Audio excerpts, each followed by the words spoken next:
এই লেসনটিতে আমরা শিখব কিভাবে ইলাস্ট্রেটরের ফাইলকে বিভিন্ন ফরম্যাটে এক্সপোর্ট করা যায়। আমরা ইলাস্ট্রেটরের নেটিভ ফরম্যাটে আমরা ফাইল সংরক্ষণ করতে জানি। ফাইলের সেভ মেনুতে গিয়ে যে কোনো একটি নাম দিয়ে আমরা তা সেভ করতে পারি এবং তা ইলাস্ট্রেটরের নেটিভ ফরম্যাট অর্থাৎ এআই ফরম্যাটে।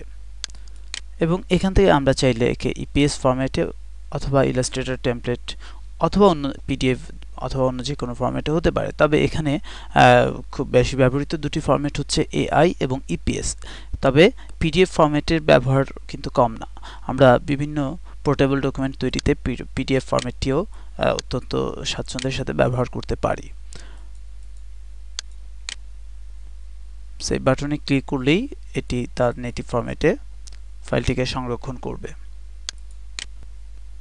এখন আমরা যদি চাই ইলাস্ট্রেটর এই ফাইলটিকে অন্য গ্রাফিক্স ফরম্যাটগুলোতে এক্সপোর্ট করতে, সেক্ষেত্রে আমাদের করণীয় কি?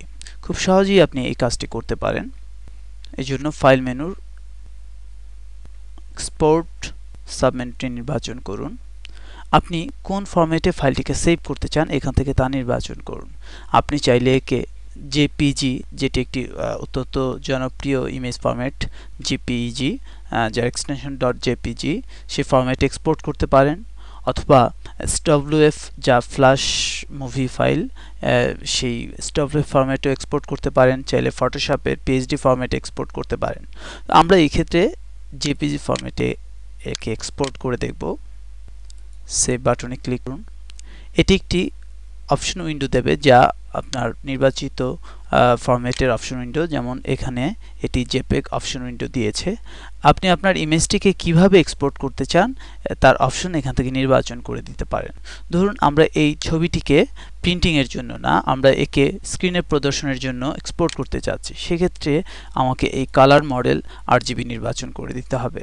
আমি যদি এর কোয়ালিটি হাই করতে চাই তাহলে এই কোয়ালিটি বাড়িয়ে দিতে পারি।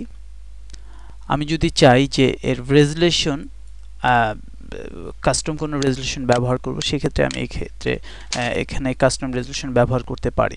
আর আমি যদি চাই যে আমার এই ফন্টকে ফন্টটি যেন না ভাঙে, অর্থাৎ ক্রিপস না হয়, আমি যদি চাই এই ফন্টটি যেন অ্যান্টি অ্যালাইজ থাকে, সেক্ষেত্রে আমি এই অপশন থেকে আমি অ্যান্টি অ্যালাইজ নির্বাচন করে দিতে পারি। এই অ্যান্টি অ্যালাইজ অপশনটি শুধুমাত্র ফন্ট না, অবজেক্ট এই ইমেজে ব্যবহৃত সকল ড্রয়িং অবজেক্টকে অ্যান্টি অ্যালাইজ করে দেবে। ওকে বাটনে নির্বাচন করুন। এটি উক্ত ফরম্যাটে সংরক্ষিত হয়ে গেছে।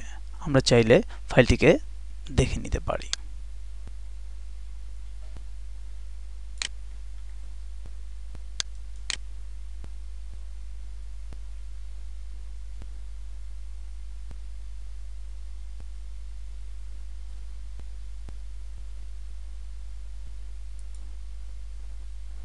দেখুন